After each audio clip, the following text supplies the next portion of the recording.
Hi, boys and girls. I know some of you really wanted to find out what happens with our chapter book we were reading, Mrs. Roopy is Loopy. So I am going to keep on reading to you so we can finish it. And I also brought two more... Okay, hang on.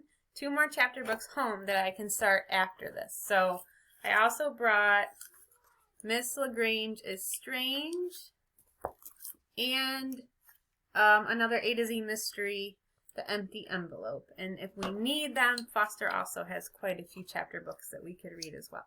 So right now I'm going to read chapter 6 of Mrs. Roopy is Loopy, which is called Johnny Applesauce. And I apologize if Finn interrupts us a couple times. I'm going to do my best.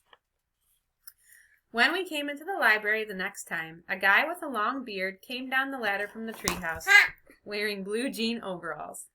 He was carrying a shovel and a big sack. The beards are funny. He had no shoes on his feet, but he was wearing a pot on his head. He looked funny, and he looked a lot like Mrs. Roopy to me. Mrs. Roopy, why are you wearing a pot on your head? I asked. Roopy, the guy said in a funny voice. You young'uns must be confusing me with some other feller. My name is Johnny Appleseed. It's the year 1800. I travel from town to town planting apple trees most everywhere I wander. You are not Johnny Appleseed, Andrea called out. You're Mrs. Roopy. Ain't never heard of no Roopy, the guy said, making his forehead all wrinkly. Appleseed's the name. Planting apple trees is my game.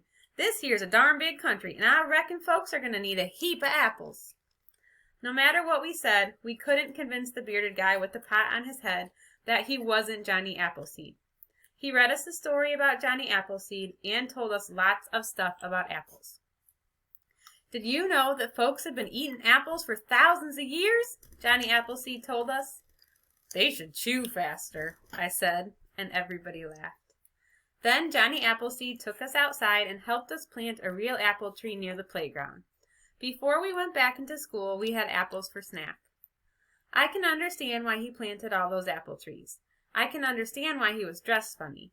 But what I don't understand is why he wore a pot on his head. That Johnny Applesauce guy was weird. When we got back to class, I told Miss Daisy all about what happened during library period. Do you still think books are boring, AJ? She asked me. Yes, I said. Stay tuned for Chapter 7.